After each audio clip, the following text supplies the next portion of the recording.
Bueno,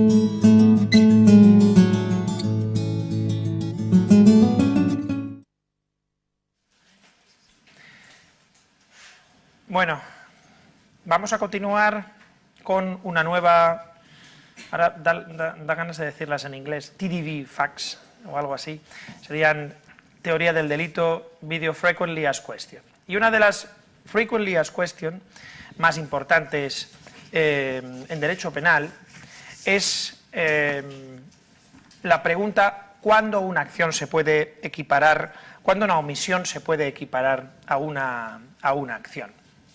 En realidad, con ello lo que estamos es preguntándonos sobre cuándo existe una omisión que puede dar lugar a la atribución de un resultado, porque, digamos, el artículo 11 del Código Penal establece una regulación específica de la comisión por omisión, donde esta idea, que se pueda equiparar, según el sentido de la ley, la omisión a la acción, resulta central. Bien, esta es la pregunta: ¿cuándo una omisión se puede equiparar a una acción?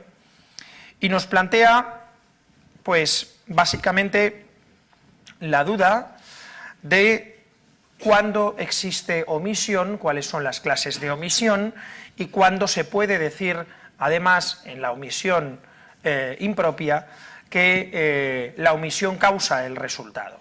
Nos parece, digamos, intuitivamente mucho más sencillo atribuir resultados a acciones.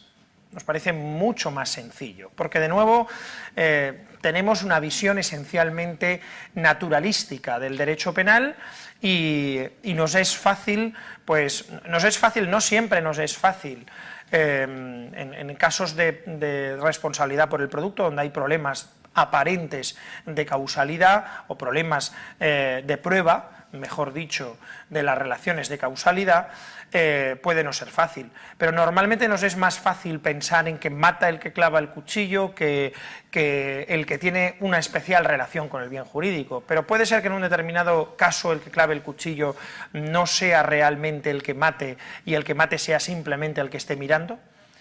En realidad, para ver eso, para analizar ese tipo de cuestiones, la omisión es de las instituciones penales que más se ha visto por medio de casos y que de hecho surge por medio de casos. El tener una regulación legal de la omisión, digamos, no solo no es necesario, sino que incluso en ocasiones lo que crea es básicamente enormes problemas.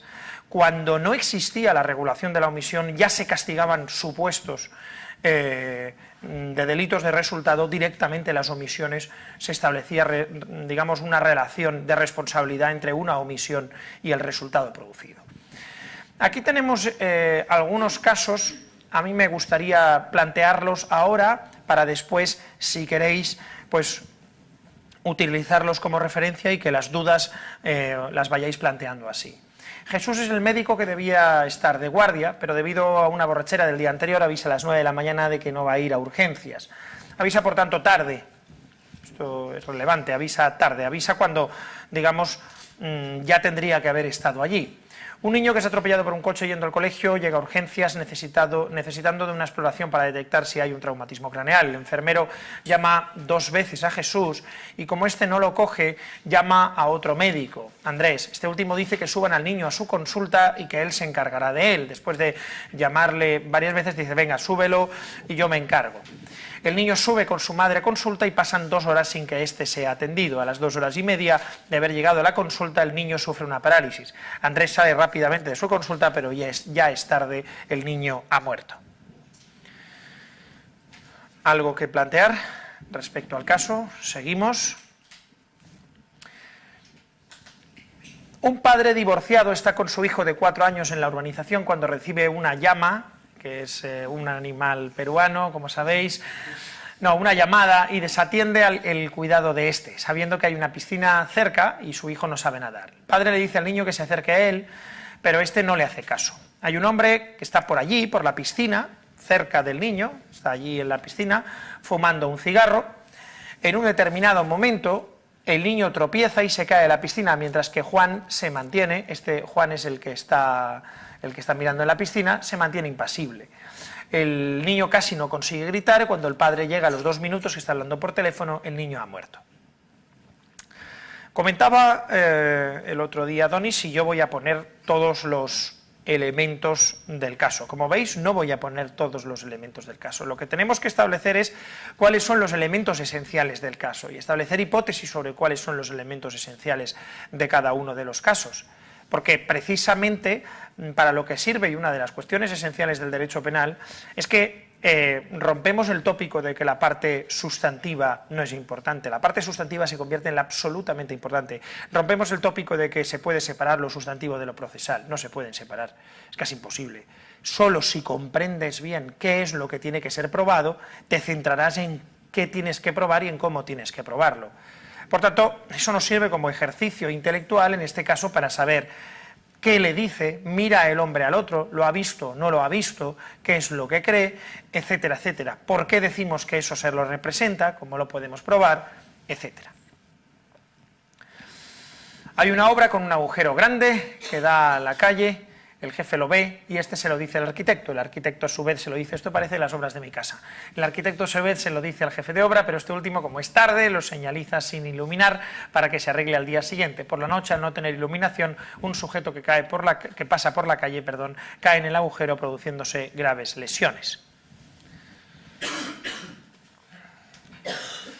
El procesado conducía, careciendo de permiso, un vehículo de gran cilindrada a velocidad excesiva por el centro de una ciudad. En un determinado momento cruzó por un paso de peatones un viandante y al conducir de forma tan peligrosa le atropelló quedando tendido en el suelo.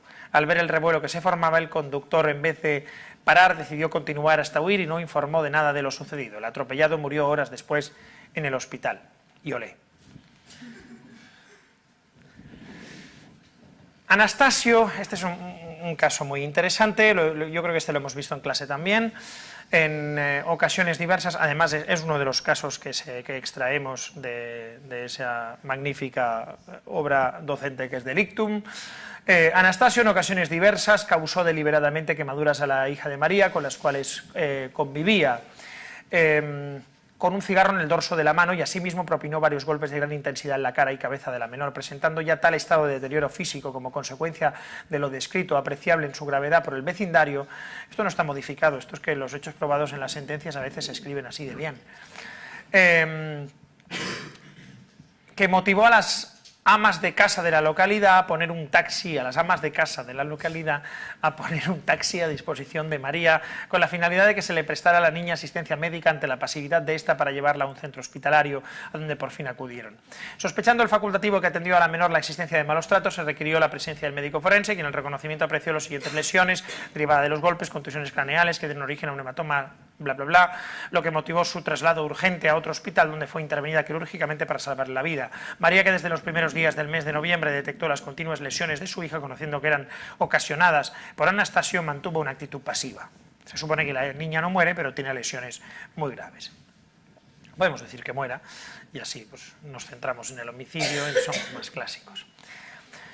Junto a una piscina pública custodiada por un socorrista se encuentran 4 personas, una nadando en la piscina y las otras 3 tomando el sol, mirando a los bañistas. Un paralítico mudo, Alfredo, este caso creo que es de Elena, porque esto de un paralítico mudo, Alfredo, Elena, al que se le ha sacado de su silla de ruedas y colocado sobre una tumbona. Un joven de 21 años, Julen, que no sabe nadar muy bien, la socorrista de la piscina, Amaya, ligada por un contrato laboral para cuidar de la piscina y salvar a los que pueden encontrarse en riesgo de ahogarse. En un momento determinado se oyen voces de socorro desde la piscina y los 3 individuos que se encuentran fuera observan que el bañista tiene muchas dificultades para mantenerse a flote, pero aun cuando el paralítico mudo hace múltiples gestos señalando a la piscina, ninguno de los 2 restantes hace ademán alguno ni se lanza a la piscina para ayudarle, muriendo el bañista.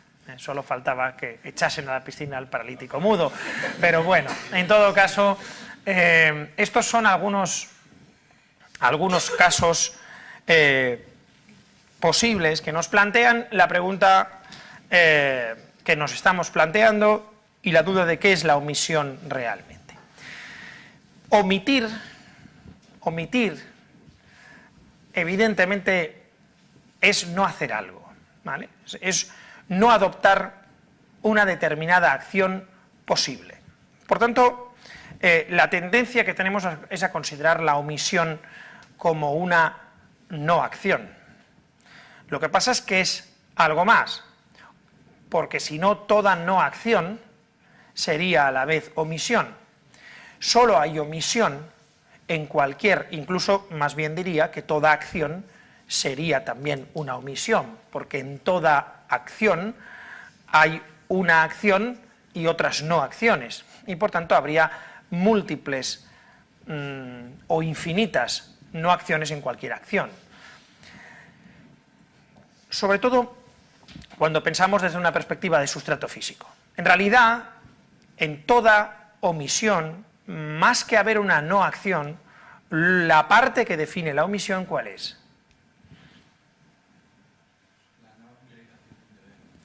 Sí, ¿tenéis los micrófonos?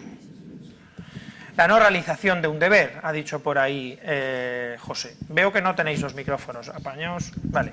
La no realización de un deber. Es decir, una omisión es la no adopción de una acción debida. ¿Vale?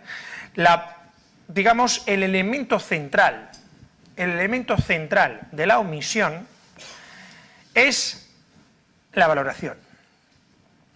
Y además es la valoración exactamente igual, por cierto, desde el punto de vista de la tipicidad, el elemento central para saber si hay omisiones, si la omisión va a ser típica, y lo mismo pasa con las acciones, que el elemento central va a ser si la acción va a ser típica.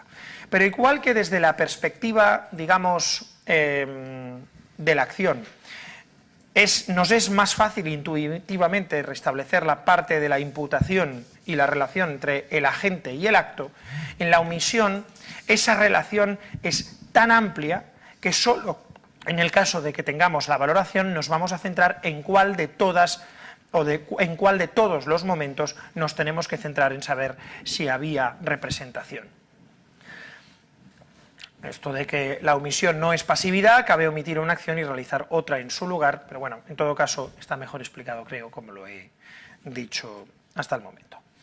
Bien, en derecho penal tenemos dos clases de omisión, o dos clases de, no sé si dos clases de omisión o dos tipos de responsabilidad relacionadas con la omisión. Por una parte tendríamos las denominadas omisiones puras o omisión propia, y por otra parte tendríamos la comisión por omisión u omisión impropia. ¿Qué es la omisión pura? La omisión pura es la no realización de aquello que el legislador quiere en un determinado caso que se realice. ¿Qué es la omisión impropia? También lo mismo.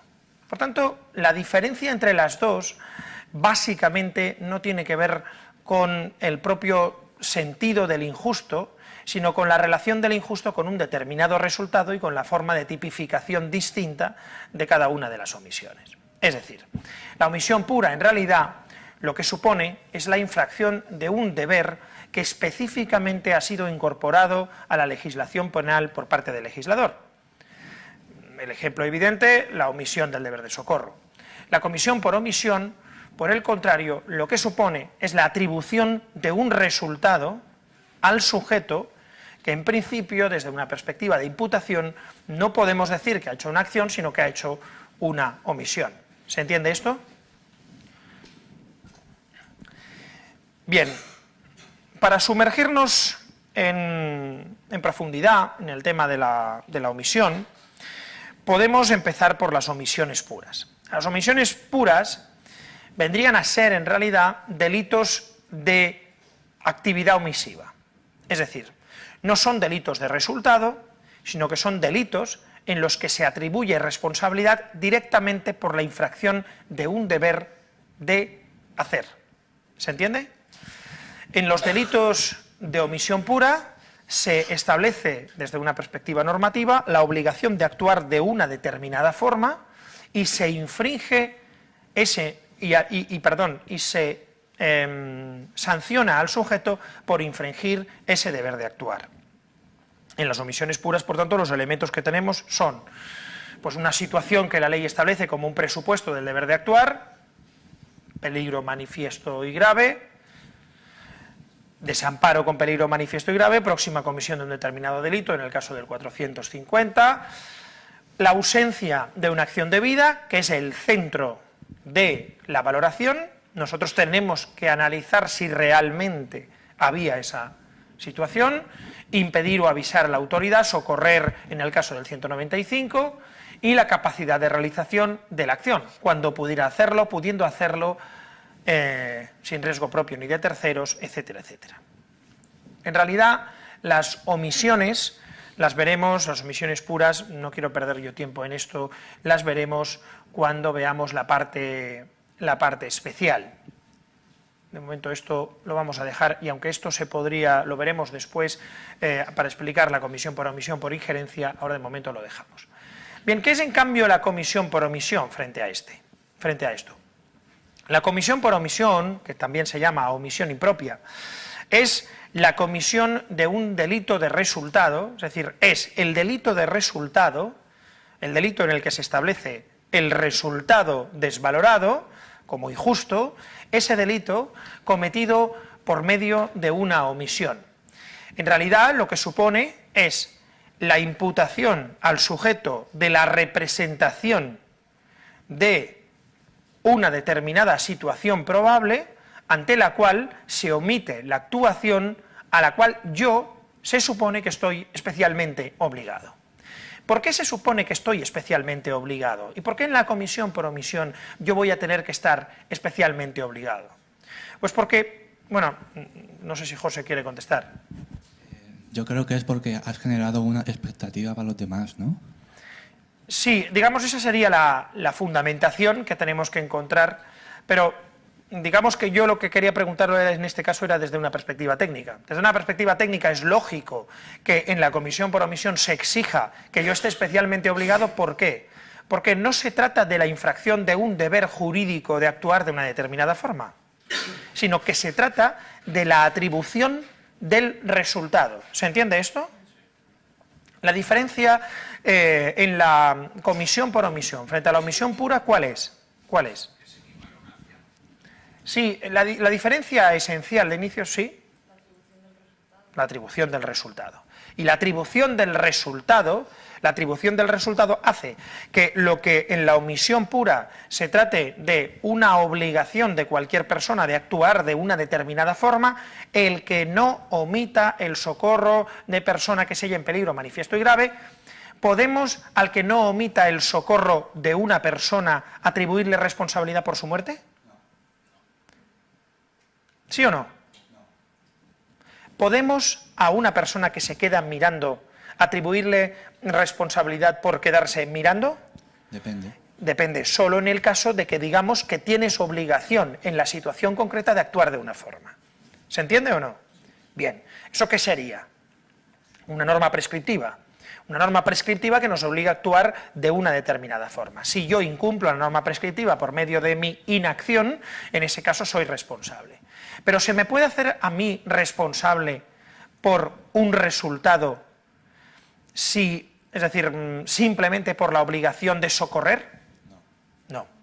Se me puede hacer responsable por el hecho de no socorrer, pero no por el resultado. ¿Esto se entiende?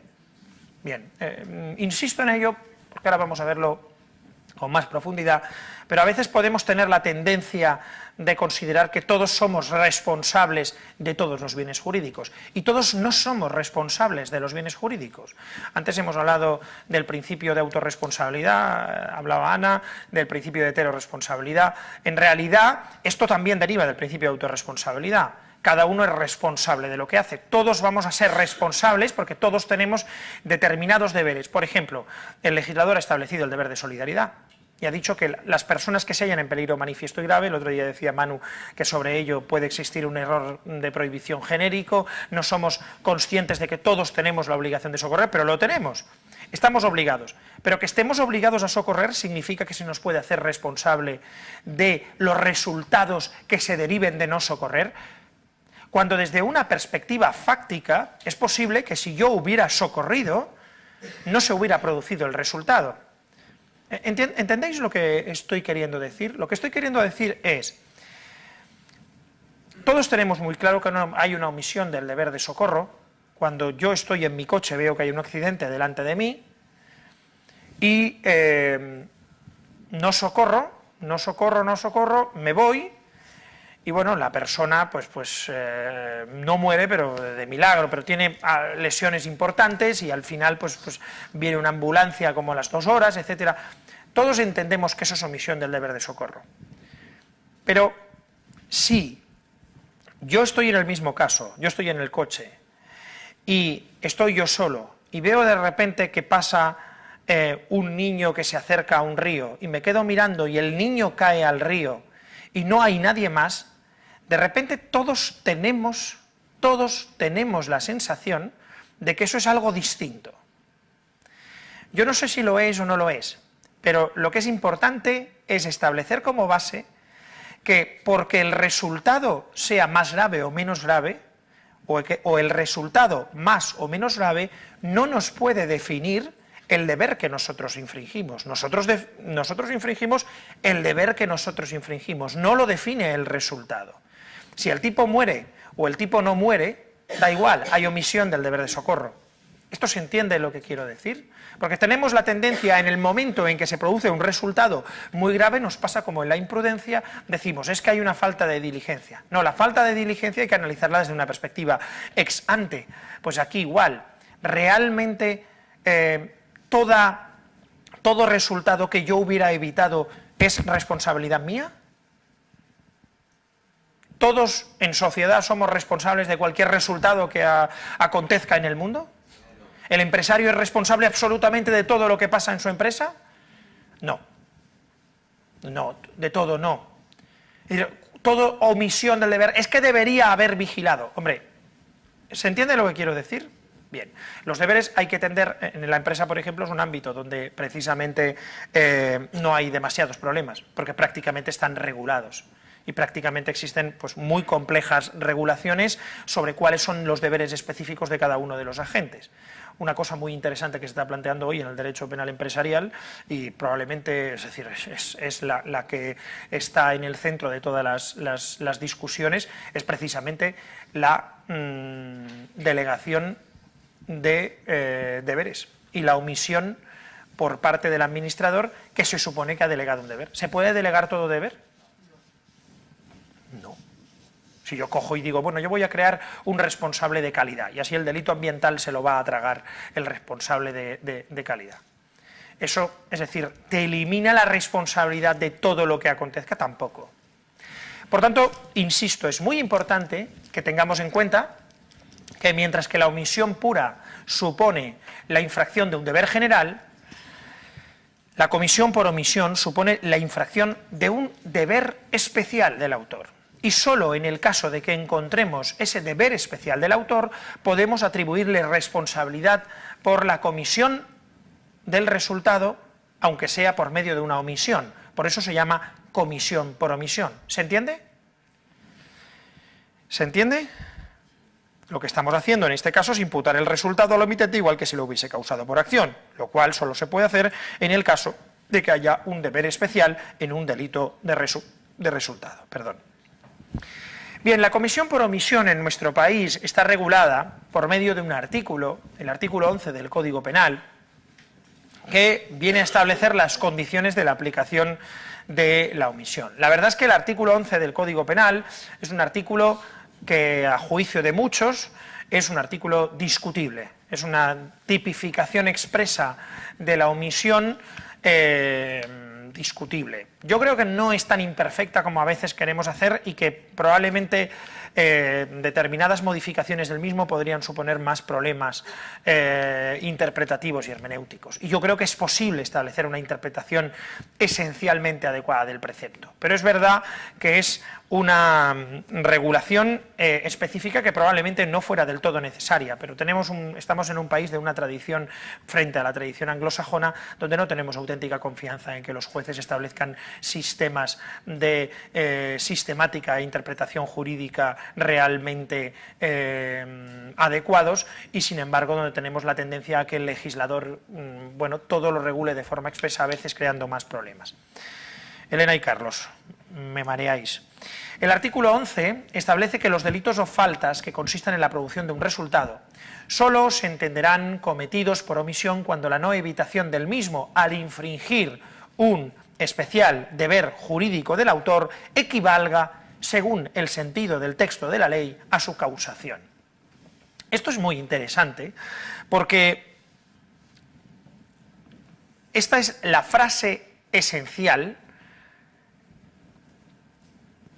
que nos define cuándo hay omisión y que nos dice que hay omisión cuando, digamos, la omisión según el sentido del texto de la ley. ¿Cómo interpretamos nosotros el sentido del texto de la ley? ¿Cómo? Pues conforme al principio de tipicidad. ¿Y cómo consideramos nosotros el principio de tipicidad? Pues una tipicidad normativa. Peligro ex ante, imputación objetiva, que en realidad no es imputación, sino que es la valoración general del comportamiento conforme si el hecho es peligroso ex ante desde una perspectiva ex ante y si el hecho después se confirma en la peligrosidad ex post. ¿Esto se puede hacer en la omisión, sí o no? Esto no solo se puede hacer en la omisión, sino que se tiene que hacer en la omisión, ¿vale? Pero el artículo 11 además añade que a tal efecto se equiparará la omisión a la acción a cuando exista una específica obligación legal o contractual de actuar, b cuando el omitante haya creado una ocasión de riesgo para el bien jurídicamente protegido mediante una acción u omisión precedente. Bien, es muy importante leer bien el artículo. ¿Significa esto que solo se equiparará la omisión a la acción en estos casos? No, eso no es lo que dice el artículo. No es lo que dice el artículo. Dice que a tal efecto se equiparará la omisión a la acción. Lo que pasa es que es lógico pensar que estos son los elementos esenciales por los que puede haber equiparación de la omisión a la acción. Bien, dice el artículo 11 del Código Penal que siempre que haya una específica obligación legal o contractual de actuar, ¿habrá omisión? No. ¿Habrá comisión por omisión? Tampoco. No dice eso. ¿Qué dice? Dice que en todo caso, aunque exista una específica obligación legal o contractual de actuar, en todo caso solo se entenderán cometidos por omisión cuando la no evitación del mismo, al infringir un especial deber jurídico del autor, equivalga según el sentido de la ley a su causación. Es decir, ¿qué es lo que ha hecho el legislador? Primero establecer las condiciones de la omisión y después poner ejemplos de especiales deberes jurídicos del autor. ¿Y por qué ha puesto estos? Pues en realidad lo que ha hecho el legislador no es más que poner las denominadas fuentes formales de la posición de garante que desde una perspectiva jurisprudencial, esencialmente por influencia de la jurisprudencia alemana, durante décadas y décadas se habían creado. Es decir, en realidad lo que hace el legislador, antes de explicar esto de las reglas de imputación, lo que hace el legislador con la regulación del artículo 11 del Código Penal es trasladar la jurisprudencia que había sobre la omisión y sobre las fuentes de nacimiento de la posición de garante para establecerlas expresamente. Pero esto no significa que solo la mera, digamos, la mera posición de estar en una de estas fuentes inmediatamente suponga el que a mí se me pueda atribuir responsabilidad por el resultado. Bien, desde una perspectiva de la doctrina de la imputación,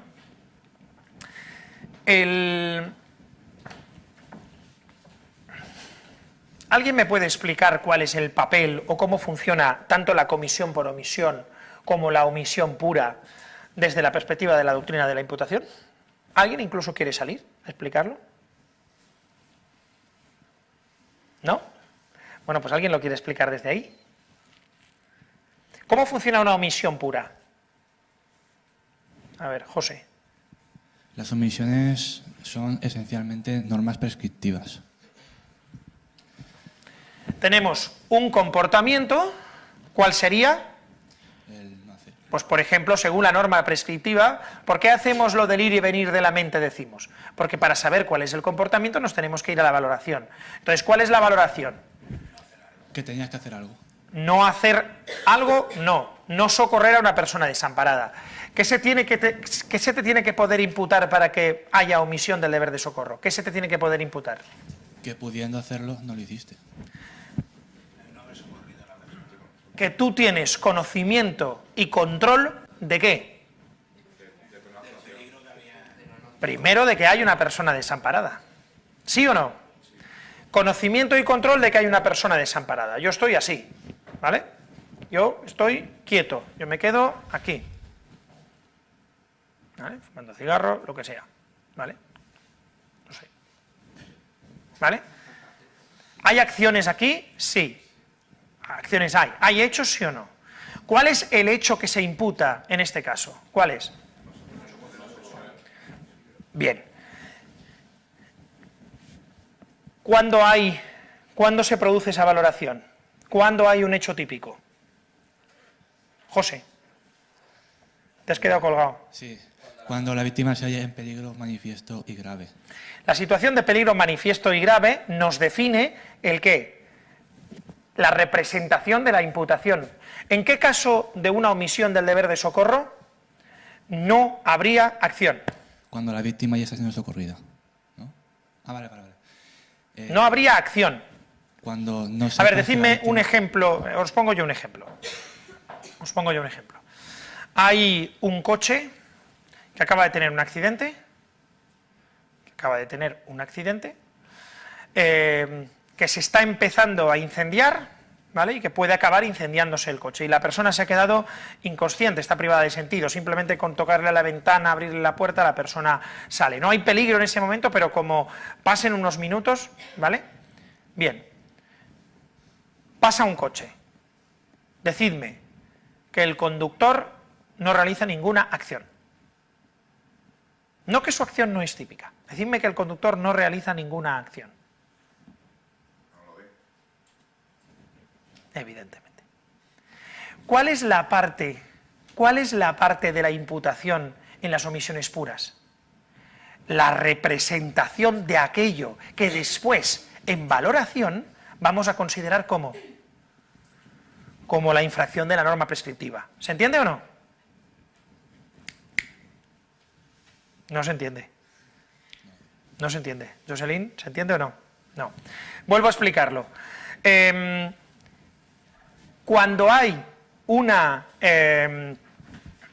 omisión del deber de socorro, lo que tenemos en términos de imputación, ¿alguien me presta un boli? O un lo que sea. Esto mejor. Espera, toma, quédate esto. Es que no tenemos tiza, pero tenemos esto, ¿vale? ¿Qué es lo equivalente a esto en términos de omisión? ¿No recogerlo? Si la norma es no ensucies, pues la omisión sería no recogerlo. No.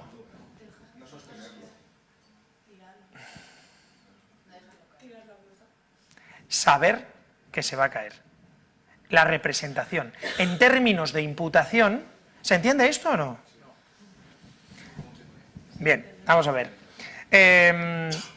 La verdad es que no estamos viendo en realidad las imputaciones, las omisiones puras, sino la comisión por omisión, pero me parece interesante porque en realidad lo que pone en duda es que comprendáis bien, es decir, el proceso de imputación-valoración. Si llegamos a ello, yo creo que vamos a salir mejor. Insisto, hay un tipo, volvamos al caso del coche, ¿vale? Un accidente, el tipo está dentro del coche inconsciente, pasa un coche. ¿De qué forma podemos decir que no hay omisión del deber de socorro? Con muchas. Podemos decir que no hay omisión del deber de socorro porque existe un peligro para la propia persona. Podemos decir que no hay omisión del deber de socorro porque, no sé, ¿qué más formas podemos decir que no hay omisión del deber de socorro? Por ejemplo, porque ya está siendo socorrido. Si ya está siendo socorrido, es decir, ¿puede ser que no haya omisión del deber de socorro?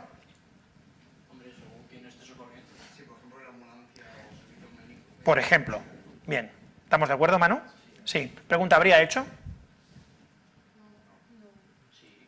Claro que hay hecho. ¿Hecho cuál es el que hay? ¿Cuál es el hecho? El hecho es conducir el coche. ¿Os dais cuenta de nuevo qué es lo que...? Es decir, en la parte de la imputación del hecho, lo único que atribuimos es ¿qué? Hechos que no tienen relevancia penal, ¿vale? ¿Se entiende? Lo que pasa es que esos hechos son los que después, imputados a esas personas y a esos agentes, vamos a realizar el proceso de valoración. Entonces, ¿cuál es el hecho en este caso? ¿Cuál es el hecho? ¿Conducir es un hecho? En realidad no es conducir o mirar por la ventana, o poner alta la música. ¿Cuál es el hecho en este caso que se imputa? Verlo o no verlo, representarse o no representarse, el hecho omisivo que desde una perspectiva de la valoración yo tengo que realizar para que entonces podamos decir que existe injusto. ¿Se entiende esto o no? Es sencillo, es sencillo, ¿vale? ¿En qué caso no hay ni siquiera imputación del hecho de alguien de omisión del deber de socorro? En caso de que no lo haya visto. Si tú no lo ves, no te lo representas, ¿se puede valorar que tú hayas realizado alguna omisión? No. No hay imputación. ¿Se entiende o no? Bien. Esto es muy importante. ¿Por qué? Porque a veces se obvia que en las omisiones hay que hacer imputación. Lo que pasa es que la imputación, ¿qué es esencialmente? El dolo. Esencialmente es la representación. Pasa que el dolo tiene dos momentos, como ya nosotros ya sabemos. El dolo tiene el momento de la imputación del hecho y después, cuando se valora el hecho doloso. ¿Se entiende? Bien, sigo. Desde la perspectiva de la comisión por omisión, ¿cómo funciona la doctrina de la imputación? De lo que es la omisión impropia, ¿cómo funciona? Estáis un poco perdidos hoy. ¿Cómo funciona? Igual. ¿Igual que qué? Igual que la acción. ¿Vale? En este caso, hay imputación de un hecho. ¿Cuál es el hecho? No, porque ahora estamos hablando de una comisión por omisión. Es decir, alguno de los casos, el caso que yo he puesto antes del coche y del accidente, ¿cabría una comisión por omisión? Si el coche fuese un bombero especializado en rescate. Interesante, interesante. Vamos a analizar eso. Hay un accidente, hay un accidente. Vamos a analizar el caso, así, como lo tenemos, así. Imaginaos que yo os pongo, es que de hecho debería hacer eso. Esa sería, mira, voy a hacer eso, no voy a poner datos en el examen. Claro. Caso de examen. Pero es que después, es decir, hay muchos alumnos que no entenderíais bien cuál es vuestra función y vuestro papel, pensar. No lo entenderíais bien. Poco a poco, vamos poco a poco. Esto ya en tercero ya se os lanzan las preguntas ahí directamente en el oral y ya la cosa se incrementa. A ver, un coche tiene un accidente, se sale de la carretera, choca contra un árbol, el hombre se queda, digamos, atrapado. En realidad no es difícil que el hombre saque, pero él por sí mismo no lo puede hacer y además, es decir, si lo hiciera alguien con elementos especializados, pues mejor. Lo que pasa es que está en una situación de riesgo porque si no le sacan pronto, es posible que se incendie el coche y el hombre muera. Pasa un bombero especializado en sacar hombres de coches tal, ¿vale? Los hay. La gran mayoría, de hecho, es más lo que hacen, por desgracia, que lo de los incendios, ¿vale? Pero un bombero que además pasa con su coche donde tiene las herramientas que él utiliza para eso. No, yo lo he dejado ahí. Ese es mi caso. Pues que lo resolváis. Que lo resolváis. Eso es lo que quiero, que penséis. José. Habría que ver si hay más gente viendo que el bombero se aproxima y el bombero sabe que hay gente viéndole, ¿no? Esa es la pregunta que nos tenemos que hacer. Bien, ¿por qué es relevante? Yo creo que no es eso lo más tal, pero bueno, bien. Dime por qué. Yo creo que es por la expectativa que generas. Al ver que hay gente viéndote, la gente se confiere y dirá, bueno, no tenemos que llamar porque ya está el bombero ahí, nos vamos. Es interesante, sí, es interesante. Yo creo que por parte del bombero... Pero nadie se pone a aplicar la fórmula. ¿Por qué no vamos paso a paso? Para que no hubiera hecho, ¿qué tendríamos que decir en el caso? Que el bombero no se da cuenta del accidente. ¿Estamos de acuerdo? Bien. Para que dijéramos, no hay ni siquiera hecho, es que el bombero no ve el accidente. ¿Estamos de acuerdo? Sí. Bien, pues eso es la imputación en la omisión. ¿Se entiende? Bien. Ahora, para que haya hecho, vamos a hacerlo a la inversa, para que exista hecho, pero no se pueda imputar objetivamente, mejor, no se pueda valorar el hecho como injusto, ¿qué tendría que pasar?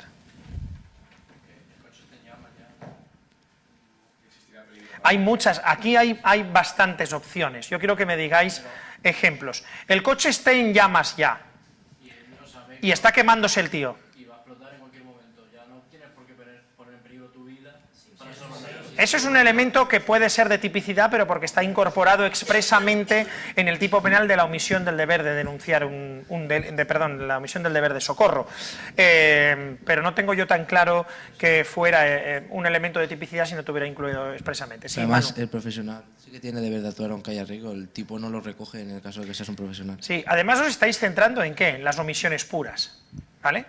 Yo lo que digo es, para que no se le pueda atribuir el resultado, alguien me pone ejemplos. En realidad, si no hubieras ido a más, habrías puesto uno, pero te has lanzado demasiado. Siendo garante, como es al ser un bombero y tal especializado, que le sea imposible bajar donde el coche se encuentra, donde está el accidente. Que le sea imposible bajar donde está el accidente. ¿Es un problema de valoración o es un problema de acción? Y de valoración. En ese momento le está socorriendo, lo que pasa es que no puede. Yo creo que ese es un problema más de imputación que de valoración. Otro caso para no imputarle sería que cuando él llega, la víctima ya está ardiendo, el coche está ardiendo y se ve en la imposibilidad. Ese es el más fácil, ese es el más claro y el más sencillo. Es decir, ese es el más fácil. No, te he dicho que has ido más allá, no me mires con cara de... porque has dicho, y entonces a él no quieres ponerse en riesgo. No, el tío está muerto. Bien, el tío está muerto, es decir, ¿se le puede atribuir tal? No. ¿Hay hecho? Sí. ¿Se puede valorar que hay tal? No. ¿Vale? Por ejemplo. O el tío está quemándose en ese momento. ¿Vale? El tío no es que no puede ponerse a sí mismo en riesgo, como ha dicho Adonis, que lo ha dicho mal y que está insistiendo en la mirada, yo lo he dicho igual, da igual, Adonis. Vale, no es eso lo relevante, piensa, ¿vale? Sino, la cuestión es, el sujeto a sí mismo no es que se ponga en riesgo, sino que en sí, es decir, hay una infracción, ¿se puede valorar la conducta como inadecuada con respecto al resultado? No, en el caso que yo he puesto no. Pero... de todas formas, no os estáis centrando en una parte que a mí me parece interesante, y es, estáis dando por asumido que el bombero tiene directamente un especial deber jurídico de actuar. ¿Si no está qué? Micrófono. Y si no está trabajando no se le puede exigir, pues el hecho de ser bombero no... ¿Cómo? Que no se le puede exigir que esté de guardia 24 horas, tiene que estar... ¿Se le puede exigir a un bombero que va, es decir... No. Pregunta, ¿eso es un tema de imputación o es un tema de valoración? De valoración. ¿Se entiende o no se entiende? Yo lo que quiero de momento es que desde la perspectiva de la doctrina de la imputación tengamos claro qué es lo que estamos haciendo en cada proceso. Cuando estamos atribuyendo la representación del sujeto respecto de la cual el sujeto va a omitir o no va a omitir, no sé lo que ha pasado, pero ya estamos en marcha, creo, no. ¿Sí? Vale. Aquí. Estamos en la fase de ¿qué? De imputación. ¿Se entiende? Bien, cuando estamos en la valoración es que cuando estamos analizando si el sujeto está ¿en qué posición? En un deber especial. ¿Vale? ¿Y eso cómo se llama? ¿Vale? Posición de garante. ¿Cómo nace la posición de garante y cómo se hizo la evolución, digamos, jurisprudencial del nacimiento y el concepto de la posición de garante? Había determinadas situaciones donde desde una perspectiva, digamos, social, existía una identificación de determinados deberes muy claros específicos. ¿Cuáles son los más sencillos? Los que establece la ley. La ley establece determinados deberes donde directamente la ley dice tú eres garante de tu hijo, tú eres garante de bla, bla, bla. ¿Esto se entiende? Bien, esa es la primera digamos, fuente de nacimiento de la posición de garante. Hay otros casos donde lo que hay son supuestos, digamos, de, digamos, asunción privada de riesgos. ¿Vale? Hay una facultad dispositiva que nos puede que nosotros asumamos determinados riesgos. Yo me puedo responsabilizar de los riesgos de una piscina si yo, por ejemplo, digo, vale, si alguien cae en la piscina, yo intervengo y yo actúo para que esa persona se salve. ¿Yo qué hago? Asumir de forma privada riesgos. ¿Se entiende, sí o no? Bien. Y después hay determinadas, digamos, determinados supuestos en los que lo que existe es una omisión respecto a un riesgo del cual, sin embargo, yo soy previamente responsable por haberlo creado por acción o por omisión. ¿Se entiende esto, sí o no? Bien. Bueno, una vez tenemos esto, me interesa volver un segundo al artículo 11 del Código Penal. El artículo 11 del Código Penal incorpora esas fuentes de la posición de garante, ¿sí o no? Sí, lo hace en el apartado A y B. Cuando exista una específica obligación legal o contractual, ¿cuál es? Nacimiento de la posición de garante por ley y nacimiento de la posición de garante por contrato. La B, cuando el omitente haya creado una ocasión de riesgo para el bien jurídicamente protegido mediante una acción u omisión precedente, injerencia. Bien.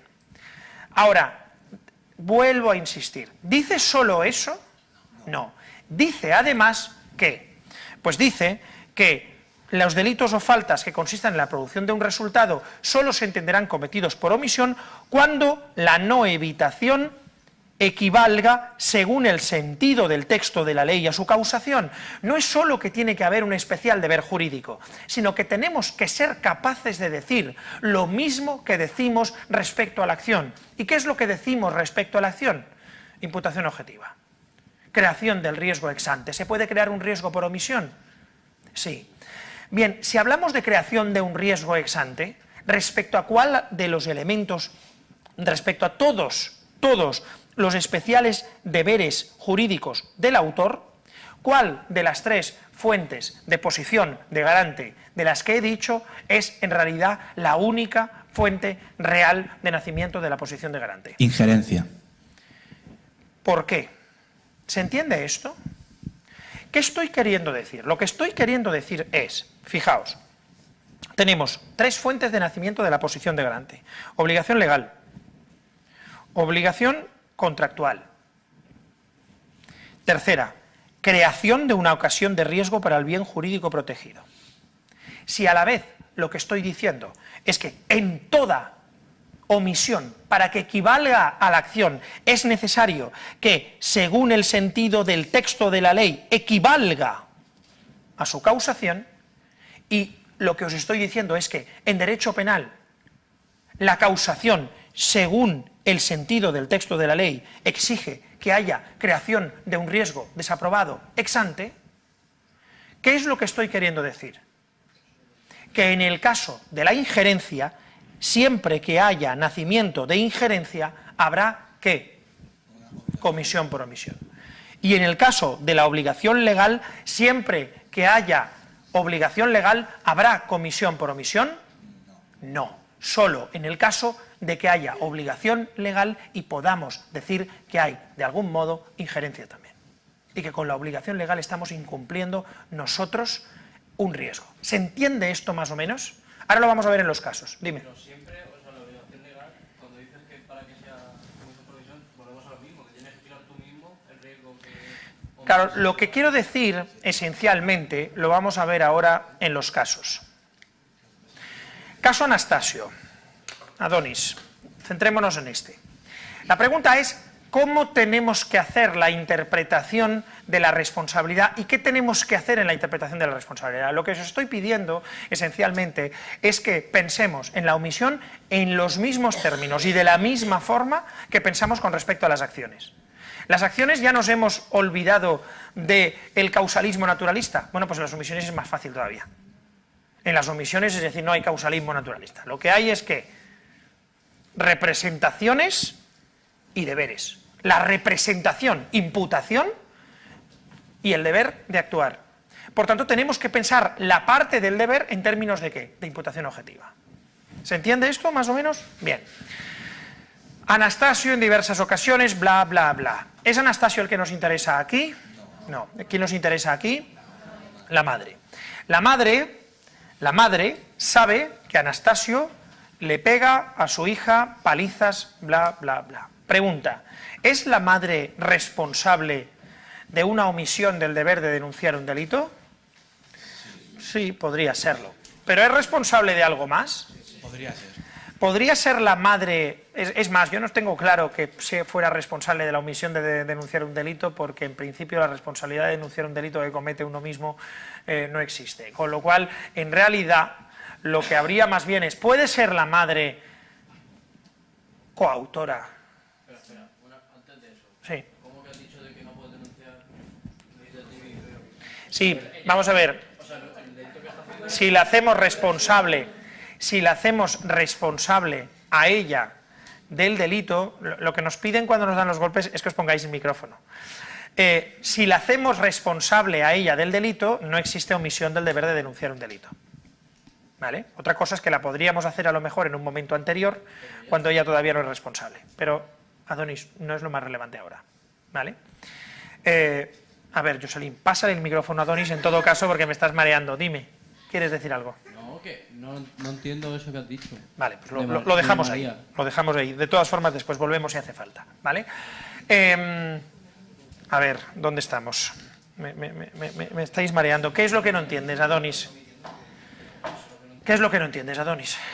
Eso que has dicho de que no se puede denunciar a sí misma, pero si ella lo único que está haciendo es no denunciar. Bueno, pues da igual. No entiendes que uno no se tiene por qué denunciar a sí mismo. Es decir, una pregunta. ¿El autor de un homicidio tiene la obligación de denunciar que está cometiendo homicidio? Claro. Bien, pues entonces, Pero si la María- hacemos responsable a ella también del injusto de pero como estamos preguntándonos eso, antes de contestar a lo otro, vamos a preguntar a lo primero. ¿Vale, Adonis? Silencio. Entonces, pregunta. ¿Se puede decir en este caso que la madre es responsable de las lesiones de la niña? Sí, Adonis no lo tiene claro, pero los demás sí, seguro. Argumentarlo. Bien, la pregunta es ¿cómo lo tenemos que hacer? ¿Por qué? ¿Porque es madre? No.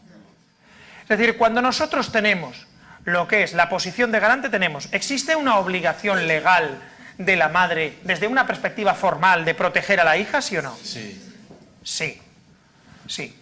Por tanto, desde ese momento, ¿todo lo que le pase a la hija por la omisión de la madre será responsable la madre? No, todo no. No. A ver, ¿quién dice pues yo creo que sí? Iciar, pásale, o Jocelyn. Yo creo que sí, porque su madre tiene la responsabilidad sobre su hija y está omitiendo que le están pegando y no está haciendo nada. Pero mi frase no ha sido si en este caso tiene responsabilidad, sino todo lo que le pase a la hija ante la omisión de la madre, ¿responde la madre? La respuesta es no. Y si nos sale intuitivamente sí, es porque generalmente lo normal es que sí. Es decir, nos da la sensación de que ante cualquier omisión de la madre respecto a un resultado que se le puede aplicar a la hija, la madre pueda ser responsable. Pero no es así. Solo se le podrá atribuir responsabilidad ¿cuándo? ¿Cuando le están causando daño? Cuando la no habilitación del mismo. Pásale el... Cuando ella tenía capacidad de actuar, ¿no? Sí, pero la capacidad de actuar, ¿a qué nos lleva? ¿Es un problema de imputación o de valoración? De imputación. Entonces, ¿cuándo no se puede valorar que la madre debería haber tal? No, cuando no se puede imputar el hecho, no. Cuando consideremos que solo por una obligación legal no existe la obligación concreta de actuar o no existe el riesgo por parte de la madre de que se produzca el resultado. Aquí, es decir, lo relevante es que sea madre. No. En este caso, lo relevante es que es la madre. ¿Qué es lo relevante? A ver, pasadle el micrófono a Dani. ¿Cómo tenéis que argumentar? Es decir, ¿cómo tenéis que argumentar el que aquí hay responsabilidad de la madre, diciendo, como es la madre, todo lo que le pase responde de ello. Es decir, 0 patatero en el examen. ¿Cómo lo tenéis que argumentar? A ver, Dani. Yo creo que es que la madre está presente en el momento en el que Anastasio le propina los golpes a... ¿Eso es una cuestión de valoración o de imputación? ¿De imputación? ¿Sí o no? Porque eso es que la madre se representa lo que pasa y por tanto que le podemos imputar la omisión. Pero para que podamos decir que es comisión por omisión no es que se la tenemos que imputar, sino que tenemos que valorar que la madre está en una posición especial de protección. ¿Por qué? Porque es la madre. No. Entonces, ¿cómo lo hacemos? Flavia. Porque la madre, aún representándose y sabiendo lo que está ocurriendo con su hija, facilita que siga ocurriendo. ¿Cómo? Y no hace. Pues es su pareja, abriéndole la puerta, teniéndolo en su casa y... Evidentemente. Manu, explícalo tú. No, Pero está muy bien explicado. Iba a decir que es ella la única que puede hacer algo y entonces crea en los demás la expectativa de que no pasa nada cuando es la única que puede evitarlo. ¿Por qué están utilizando la palabra expectativa aquí estos dos? Porque es una palabra que nos viene bien para comprender el sentido social. ¿Qué es lo que hace la madre cuando la madre, como dice, omite? La madre no es que omita. ¿Está creando la madre un riesgo? Sí. ¿Ha creado previamente, pensemos en términos de injerencia, ¿ha creado la madre previamente un riesgo? Sí. ¿Cuál es? La confianza en los demás. Abrirle la puerta y cerrarle la puerta a los demás. ¿Alguien puede hacer por esa persona algo? Es decir, la madre es responsable, ¿por qué? ¿Por qué tú dices, Iciar, por qué dices la madre es responsable? Es decir, ¿por qué? No solo porque existe una representación, sino porque además el concepto de madre que lleva en sociedad, ¿qué lleva? Bueno, lleva dos cosas. O una relación paterno-filial de tipo genético, biológico, ¿o qué? O una relación social. ¿Puede haber algún caso en el que, parecido, no exactamente igual a este, pero parecido por el hecho de ser madre y que la madre omita y que sin embargo no le podamos atribuir el resultado? Que se sepa públicamente que es una madre descuidada, ¿no? Por ejemplo. Que se sepa públicamente que es una madre descuidada. ¿Y eso qué Y significa? que ignora a su hija y que además de vez en cuando la maltrata. Que todo el mundo Que no sepa la cuide, que la por hija ejemplo, con es esa decir, madre está en peligro. El caso de la madre esta que ha abandonado recientemente. ¿Habéis oído el caso de Oviedo? Creo que fue en Oviedo. Es decir, una mujer que esencialmente está metida en temas de prostitución y consumo de drogas, abandona a sus hijos ¿durante cuánto tiempo? 4 días. Es que quería poner este ejemplo para... Pero bueno, no sé si no resolverlo y lo vemos el jueves o el día del examen. Los deja 4 días y los niños, pues bueno, es decir, no, 4 días no, creo que más tiempo, 2 semanas. 4 días es cuando lo descubren. ¿Sí? ¿Seguro? Bueno, el caso es, los niños evidentemente tienen bueno, no lo sé, ¿qué opináis de este caso? ¿Alguien lo quiere resolver? Una madre deja a sus hijos, es decir, se va de su casa y deja a un niño de, creo que es de 4 meses, otro de 2 años y otro de 3, 4 años o algo así. 20 días. 20 días, 1 año y medio y 3 años. Los deja allí, cuando abren la puerta al final de 4 días se encuentran el niño pegándose con la cabeza contra un armario. El otro, el bebé prácticamente deshidratado y a punto de morir. Y el otro, no sé, jugando a la Play, yo qué sé, no lo sé. El otro con un bote de cerveza y todo. ¿En serio? ¿En serio? ¿En serio? Se ve que se habían bebido la cerveza porque... José. Sería una tentativa de homicidio en comisión por omisión. ¿Sería una tentativa de homicidio en comisión por omisión? ¿Cabe la tentativa de homicidio por omisión?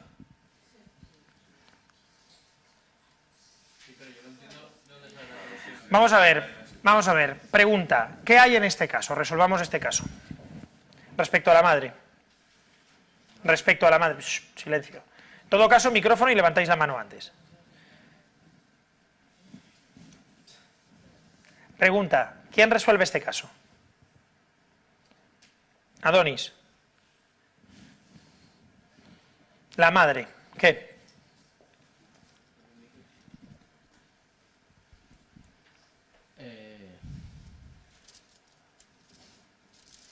más rápido. La madre. La madre, pues, a ver, como hemos dicho, pues estando en posición de garante, ya que ha presenciado los hechos y se entiende que tendría que proteger a su hija frente a una persona que ella misma ha metido en casa y que sigue permitiendo que siga en su casa presenciando todo lo acontecido, para mí es comisión por omisión de homicidio. ¿Al final muere o dijimos que no moría? Vamos a ver, aquí el tema está en que se le traslada urgentemente a otro hospital donde fue intervenida quirúrgicamente para salvarle la vida. Es decir, habría muerto, pero no muere. Bueno, pues entonces sería comisión por omisión de tentativa de homicidio, ¿se puede decir? Sí. No lo sé, ¿se puede decir? Yo diría que sí. ¿No sería de lesiones? Hombre, pero si la operan para salvar y la llegan a salvar, es como que, o sea, ha hecho todo lo posible para matar. Vamos a ver, pensemos primero en el caso de Anastasio. ¿Anastasio qué realizaría? ¿Realizaría una tentativa de homicidio o unas lesiones consumadas? Lesiones consumadas, pero... A ver, escúchame, una niña pequeña que le pega un tío mayor, golpes en la cabeza y le quemes un cigarro. Lo del cigarro en la mano lo entiendo que sean lesiones, pero un puñetazo a una niña pequeña... Vamos a ver, la parte objetiva, utilizando determinada terminología, la parte objetiva está en este caso. ¿Hay peligro suficiente para que se produjera la muerte? Sí. Entonces, ¿cuál es el problema aquí? El dolo, ¿vale? ¿Sí o no? ¿Sí o no? Pregunta. Aquí todos habéis dicho claramente que no hay dolo de homicidio. Yo sí he dicho que sí. Tú sí, pero los demás no. Todos habéis dicho que no hay, todos menos Adonis habéis dicho que no hay dolo. ¿Seguro? Explícalo, que lo estabas haciendo bien. A ver, un hombre de la edad de Anastasio, no lo especifica, pero me imagino que será un tío de 30, 35, 40 años, que le pegue un puñetazo a una niña pequeña y no te representes, que de un puñetazo la pueden matar. No, y le pega varios golpes, presentando un estado de deterioro físico. Para que se den cuenta las vecinas encima, que a lo mejor una vecina, ¿cuánto puede ver una niña? Pues pasar por ir al colegio y volver. Que ya te des cuenta.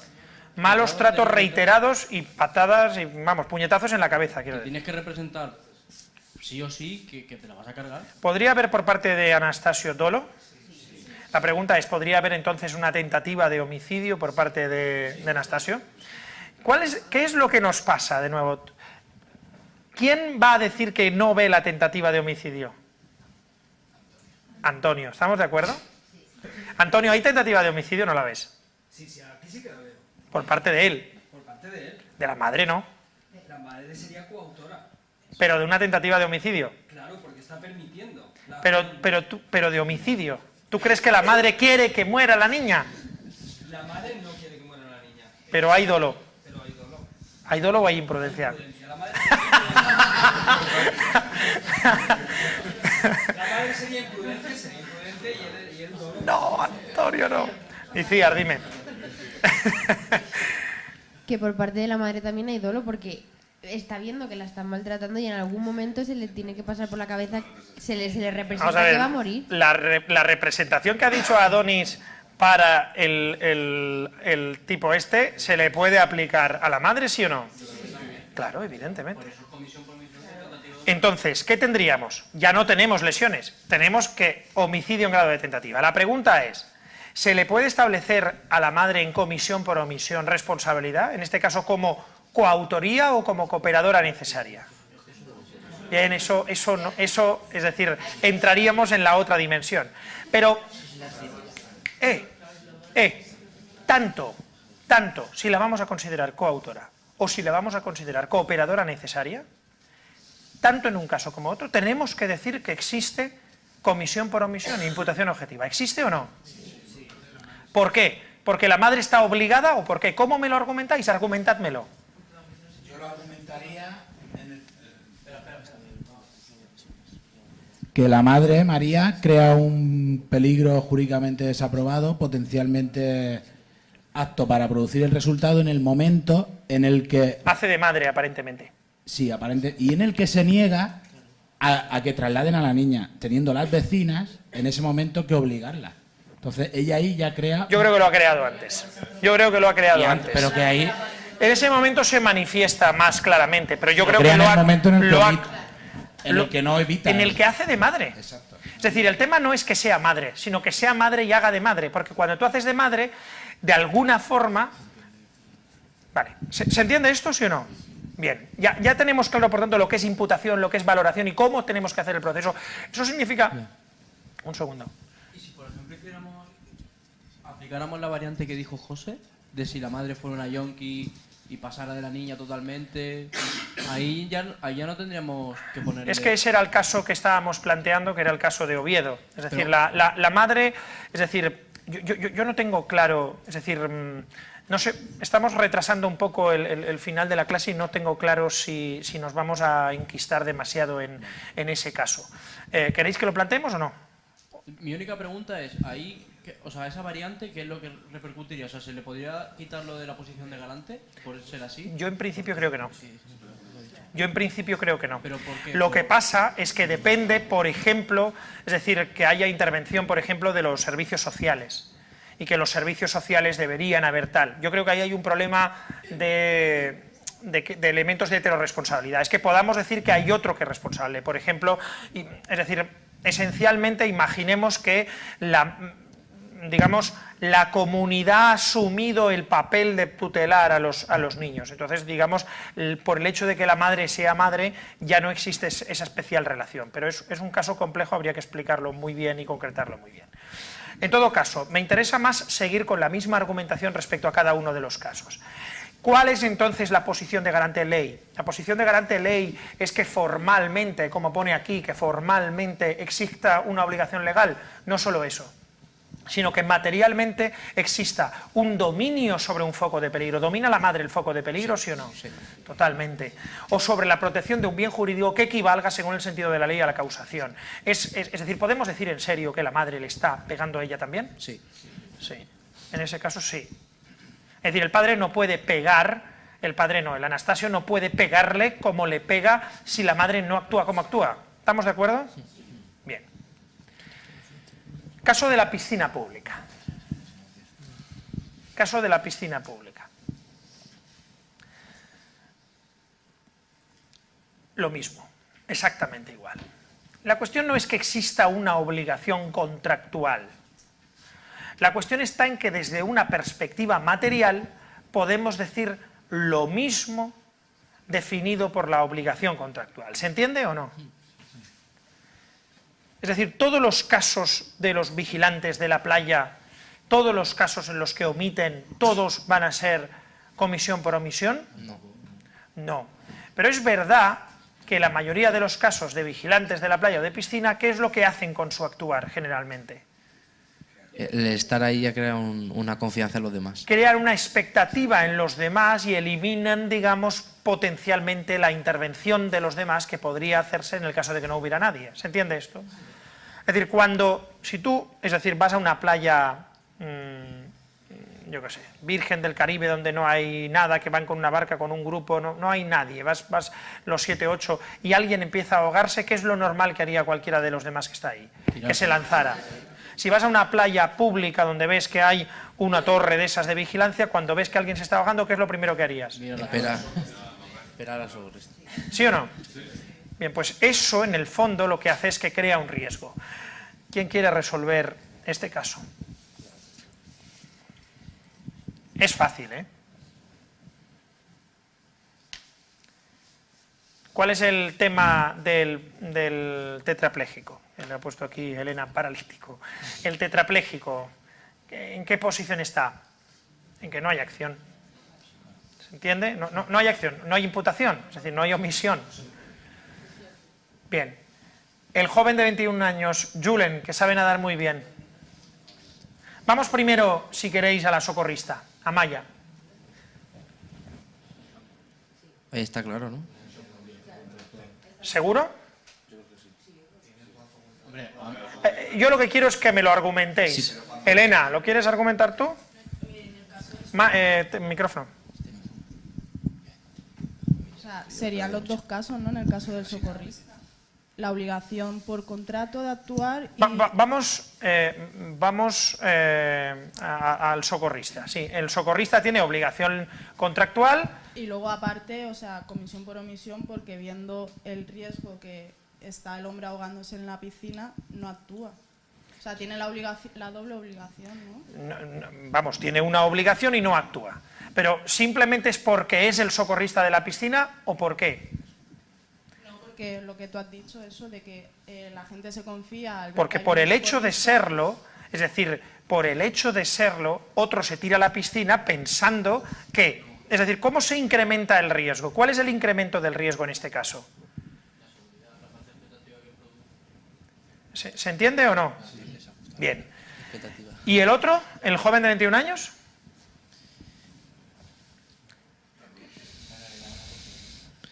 Yo creo que en todo caso lo único que se podría imputar sería una omisión de socorro, pero en cuanto al párrafo segundo de... Habla más cerca... Yo creo que en todo caso una omisión de socorro, pero en cuanto a la modalidad subsidiaria de reclamar ayuda, porque él como no sabe nada no se le puede imputar que no lo salve. No, sabe nadar. Ah, sabe, había entendido que no. No, sabe nadar fetén. Es decir, ¿no os parece un poco feo? Es decir, feo. Pero el joven tiene la expectativa de que la socorrista cumpla con su trabajo. Sinceramente, la expectativa, en mi opinión, se rompe a los 3 segundos. Es decir, a los 3 segundos de mirar al socorrista y decir, incluso decirle, ¿no vas? ¿No? Digo yo que se lo dirá. ¿No vas? Y la otra, ¿no vas tú? La pregunta es decir... especifica si entienden al tetrapléjico, o sea, ponen que lo miran y que ninguno se tira a la piscina, pero no pone si entienden que hay alguien que se está ahogando. ¿Cómo? Sí, no, el tío se está ahogando. Se dan cuenta, sí. Y si no, está puesto mal el caso, pero se dan cuenta. El caso es que se dan cuenta. José. Sí, pero yo no creo que los padres hayan dejado bañarse para la chiquilla porque esté el joven de 21 años que sabe nadar muy bien. Los padres han dejado meterse para la chiquilla porque estaba la socorrista. Pero como el otro caso de la piscina, el padre tampoco deja al niño... Lo primero es que, no sé por qué has dicho chiquilla, pero me parece tremendamente interesante. La pregunta es lo mismo si quien se baña es un niño de 4 o 5 años que si es un joven bañista, que es lo que en principio dice? ¿Es lo mismo? Pero además... ¿Pero acabaría igual? No lo sé. En cuanto al joven de 21 años, él está en una posición que aparte de que no es garante porque hay más gente en la playa, no solo él que sepa nadar, aunque sepa nadar muy bien, está la socorrista, él no tiene o sea, el resultado no se realiza porque él realiza una omisión. El resultado se podía aplicar a él una omisión pura, desde mi punto de vista. En la comisión por omisión, yo creo que sería más bien aplicada a... ¿Por qué no se le puede aplicar a él una comisión por omisión? ¿Alguien cree que sí se le debería aplicar a él también una comisión por omisión? Bien, y la pregunta es, ¿cómo lo tendríais que argumentar? ¿Cómo lo tenéis que argumentar? Que si tira al agua, la persona no hubiera muerto, ¿sí o no? No basta. Eso es lo que he explicado al principio. No basta. No basta con que él pueda tirarse, que le sea fácil. Por cierto, es una piscina que no tiene ningún peligro. A él no le cuesta nada más que tirarse, coger al tío, acercarlo, tal. Hace pie. Es una piscina de niños, ¿vale? Es decir, no le cuesta nada, ¿vale? Nada. ¿Hay comisión por omisión, sí o no? Para que sea una comisión por omisión...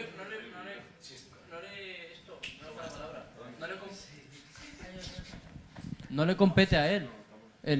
O sea, él no está en posición de garante, directamente. Tenemos que poder decir que tiene una obligación especial. En mi opinión, el principal problema que tienen este tipo de casos es que yo creo que el deber de solidaridad está muy poco valorado.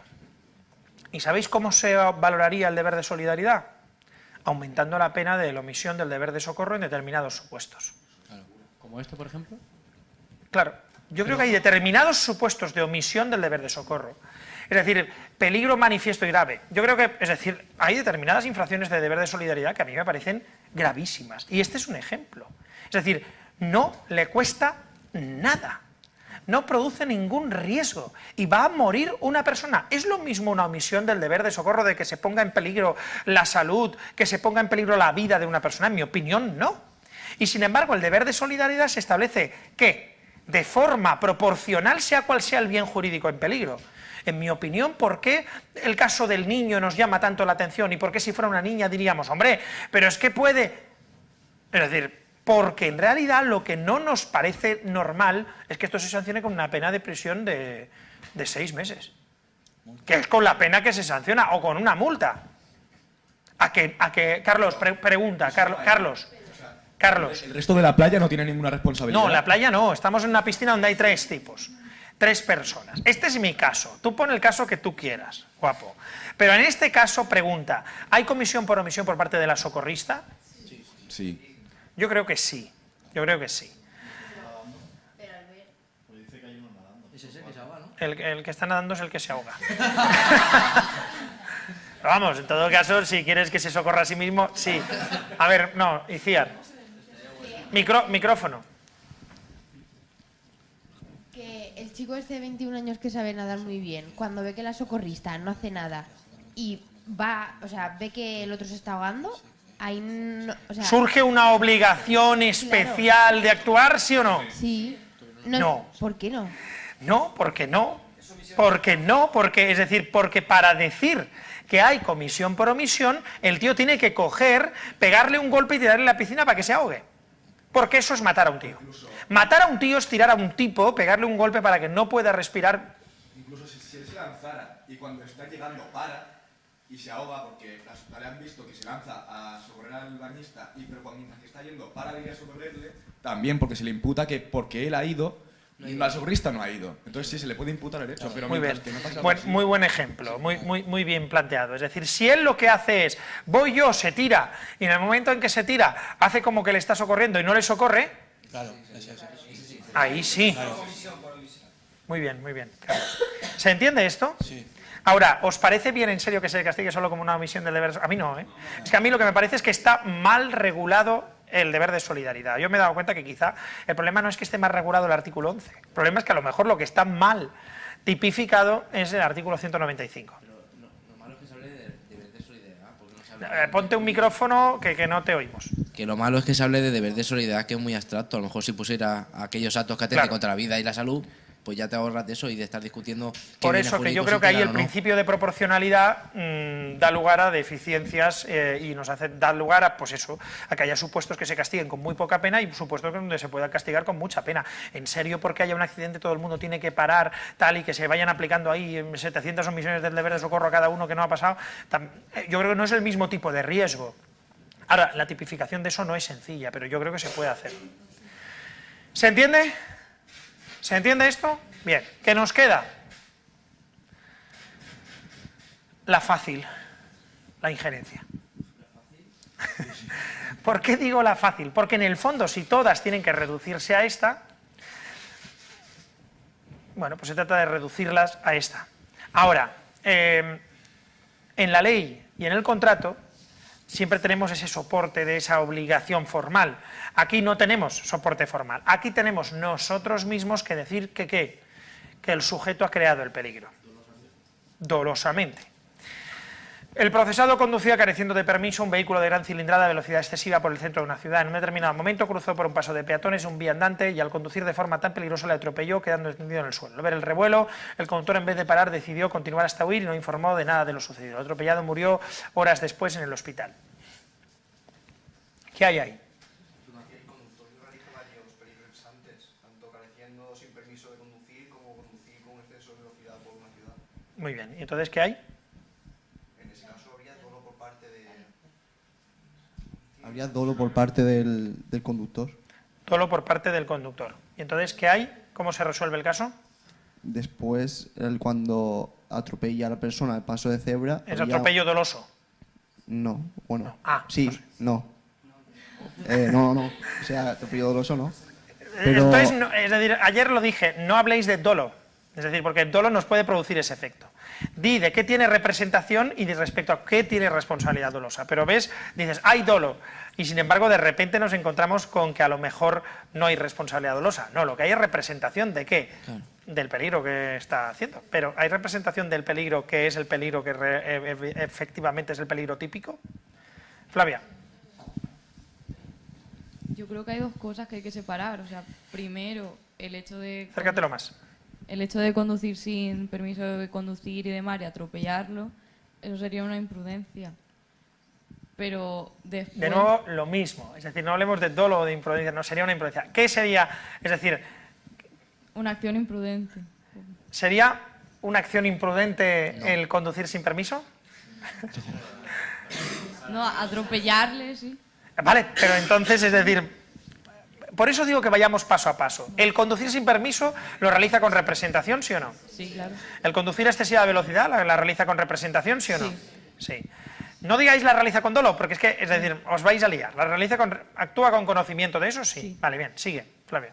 Vale, luego el atropellarle, ahí sí que... ¿Hay representación? Yo creo que no hay yo creo que sí. representación.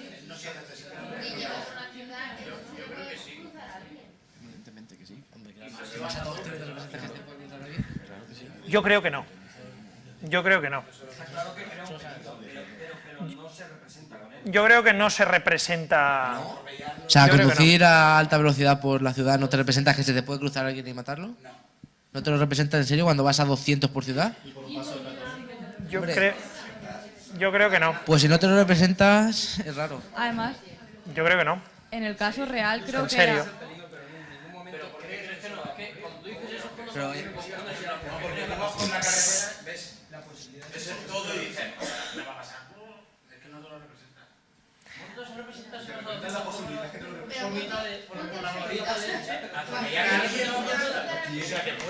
A ver, de cara a lo que es el vídeo, todo este guirigay no nos aporta demasiado. Entonces, vamos a ver, lo que es verdad es que lo que estáis haciendo es lo que hay que hacer, que es argumentar cuál es la representación del sujeto y cuáles son los elementos objetivos que os demuestran que hay. Él, por ejemplo, ha dicho que la carretera es ancha, no sé qué. Creo que, por ejemplo, vosotros interpretáis que la carretera no es tan ancha. Estáis interpretando que está en ciudad, estáis interpretando que hay mucha gente. Estáis interpretando, no, por es que tanto... dice centro de ciudad, no solo interpretamos, eso lo leemos. Yo creo que, además, tal y como fue y donde fue, parece que en efecto había mucha gente. Yo sigo pensando que no hay representación. Es decir, ¿y sabéis cómo lo argumentaría? Lo argumentaría con la intención. No. Yo lo que os he prohibido es decir que hay dolo porque hay intención. No utilizar la intención como elemento de prueba de la representación del sujeto. Son unos macarrufis, ¿vale? Son unos macarras que están haciendo el macarra. No son ni los primeros ni los últimos macarras. Normalmente hacer el macarra no da como resultado matar a nadie. Normalmente, casi generalmente. Es decir, y yo creo que ellos no se representan que están matando a alguien. Es decir, también dependería mucho de la velocidad. Yo creo que hay un caso, es decir, el caso del tipo que se mete en la calle peatonal, ¿os acordáis? Del caso del tipo que se metió en la calle peatonal hace unos meses y tal. En mi opinión es un dolo como la copa de un pino. ¿Y aquí no, por centro de ciudad? Yo creo que no. Yo creo que no, por centro de ciudad no, pero ahora si queréis sacarme una foto, es decir, yo creo que si yo soy juez o me sacáis una foto de todos los días en Sevilla a esa hora, en ese sitio por donde cruzan, hacéis un estudio tal, vale, pero yo creo que el sujeto no se lo está representando y el principal indicio, he de decir, es que el tío iba sin carnet. Me parece muy relevante, porque me demuestra que el tío no cree que esté haciendo algo por lo que le vayan a parar. Entonces, es decir, vamos a ver, que el tío lo haga porque es tonto es posible, es decir, pero es un macarra, en todo caso, etcétera, etcétera, bien. O también puede usarse en el sentido contrario, si conduce sin carnet, demuestra que le da igual el resto de personas y por eso se representa que puede matar a alguien y le da igual. Le da igual conducir sin carnet, le da igual conducir un coche grande. Está bien planteado. Está bien planteado. Pero de todas formas no estamos en el dolo. Con lo cual, no estamos en el dolo. ¿Vale? Condiciona la omisión de después, ¿por qué? Porque dependiendo del delito cometido anteriormente, la omisión será de homicidio o de otra cosa.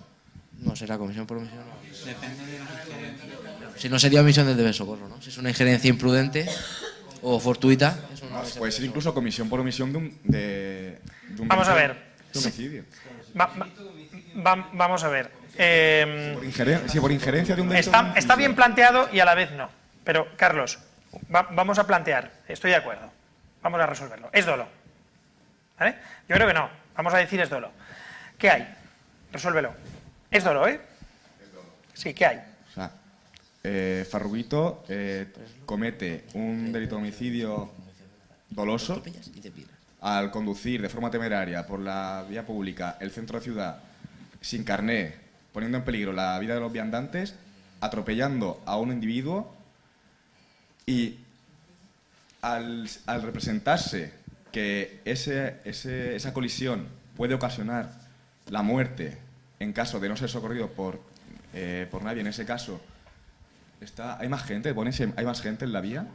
¿O está...? Es decir, tenéis que considerar que hay más gente para considerar que hay dolo.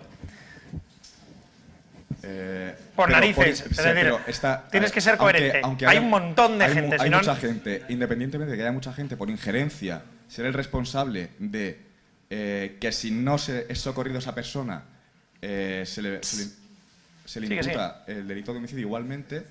Por injerencia se le puede aplicar también la comisión por omisión de no socorrer al individuo. Es decir, habría dos delitos de homicidio sobre la misma persona. Uno por acción y otro en comisión por omisión. En un concurso real de delitos y por tanto habría 20 años de prisión por matar a un tío. ¿Es eso? No, ¿verdad?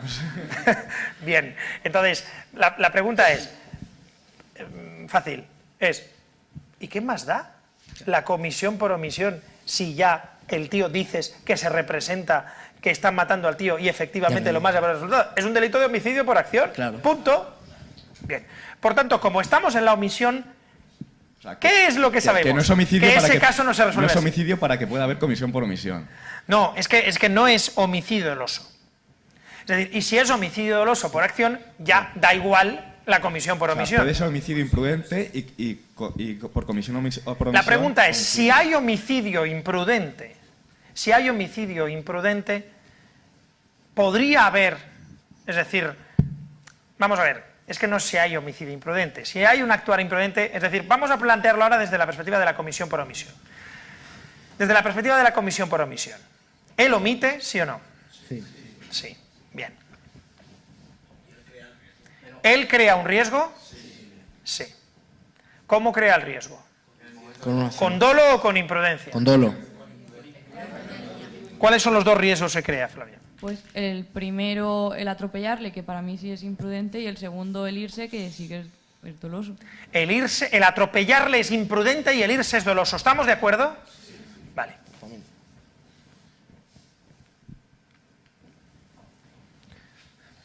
¿Seguimos con el mismo caso? Sí. Una cosa. Artículo 195.3. ¿Qué es el artículo 195.3?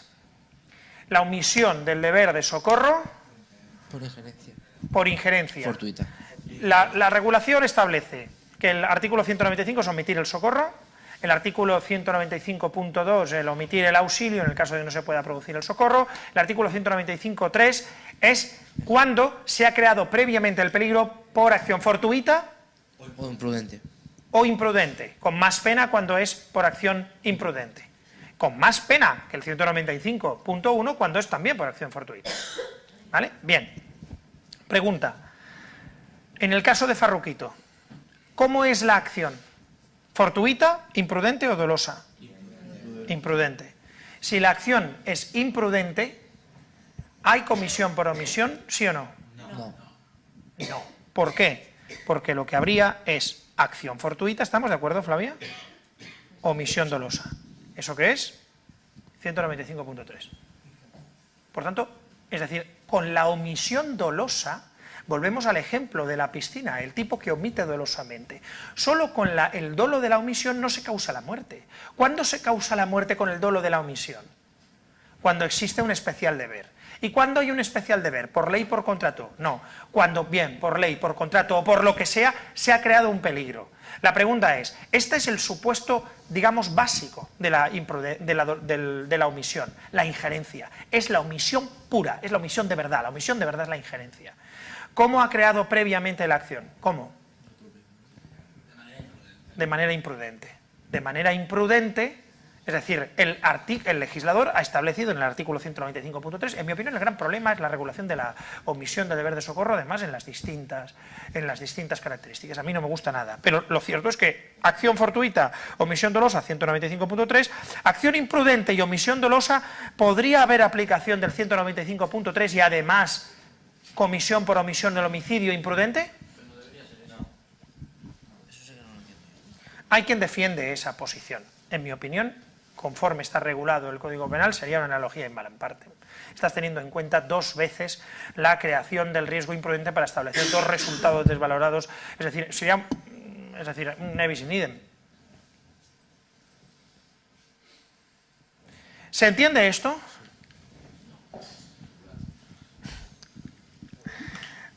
¿Se entiende o no? Tenemos que terminar esta, ¿eh? Tenemos que terminar. ¿Qué es lo que no se entiende? En este caso, si hemos dicho que atropellarlo lo hace de forma imprudente y micrófono, por favor, micrófono. Si hemos dicho que atropellar lo hace de forma imprudente y abandonarlo lo hace de forma dolosa, eso es 195.3. ¿Y por qué no utilizamos lo de arriba que lo pone? Es que hay quien dice que se puede utilizar también el artículo 11, pero yo creo que no. Yo creo que no. Es decir, habría determinados casos, hay un sector doctrinal que dice que se puede aplicar también un homicidio imprudente en concurso con una omisión de deber de socorro. ¿Aquí habría un homicidio imprudente, sí o no? Sí. En comisión por omisión. ¿Se aplica el artículo 11? Sí. ¿Pero habría homicidio doloso, sí o no? No. Por tanto, hay, ¿qué? Homicidio imprudente. ¿Lo mata imprudentemente, sí o no? Sí. Sí. ¿En qué caso podría considerarse que no hay homicidio imprudente? Es decir, imaginemos, ¿cuál es el elemento causal esencial en el caso Farruquito? ¿Cuál es? ¿Por qué muere? Porque él se va. En mi opinión no muere porque él se va. Ahora, pongamos que él muere porque él se va. Aquí es donde se plantea la discusión. ¿Vale? ¿Él por qué muere? Porque lo atropella. Él muere porque le atropella. Es decir, ¿qué habría aquí en ese caso? ¿Habría una omisión del deber de socorro, sí o no? Sí. ¿Por injerencia, sí o no? Sí. Yo creo que sí. Imprudente. Bien. ¿Y habría homicidio imprudente? Sí. Por lo que ha creado previamente. ¿Vale? Bien. Ahora, la pregunta es, imaginemos que él, por eso es importante que lo que vosotros añadáis en el caso, que el tipo, si él hubiera parado y lo hubiera llevado a algún sitio, no hubiera muerto. Da igual. Da igual. Yo creo que esencialmente da igual. ¿Por qué da igual? En este caso, y tal y como está. Didi, Adonis. No, da igual, pero dejaría de ser omisión. O sea, porque lo está socorriendo. No. Lo que estamos planteando, no. Vamos a ver, si lo socorre no da igual. Claro que no, lo socorre está perfecto. Lo que quiero decir es, imaginemos que el sujeto, si hubiera parado, le hubiera salvado. Aquí parece que, pare o no pare, el tipo va a morir. ¿Vale? Pero pongamos el supuesto de que si él para, el tipo, si él para y le coge, le hubiera salvado la vida. Manu. Que la omisión pura no es no se tiene en cuenta el resultado, no es como la impropia. En la pura simplemente sí, pero ¿podría haber injerencia con respecto al resultado? Hay quien dice que en ese caso lo que podríamos tener es que el artículo 195.3, una acción imprudente con una omisión dolosa, pero si la omisión dolosa es sobre la acción imprudente, es decir, nosotros omitimos y el resultado se produce por el hecho de la omisión, hay la posibilidad de que se aplique el artículo 11 en su tipo imprudente y el 195.3. Es decir, un concurso entre la omisión agravada por injerencia imprudente con un homicidio imprudente, por omisión. Comisión por omisión dolosa no. ¿Se entiende esto más o menos? Lo tenemos que dejar aquí. Pues si queréis, ¿vale? Pregunta, ¿cabe la tentativa en la comisión por omisión? En realidad prácticamente hemos contestado ya. Una madre deja a sus 2 hijos, 6 y 18 meses, encerrados sin alimento y se va de la ciudad. Días después los vecinos oyen el llanto del mayor y avisan a la policía. El bebé ha muerto y el hijo mayor sufre graves daños corporales. ¿Hay homicidio en comisión por omisión, sí o no? Uno consumado y otro en grado de tentativa. ¿Se entiende? ¿Es posible la tentativa en dolo eventual? Evidentemente.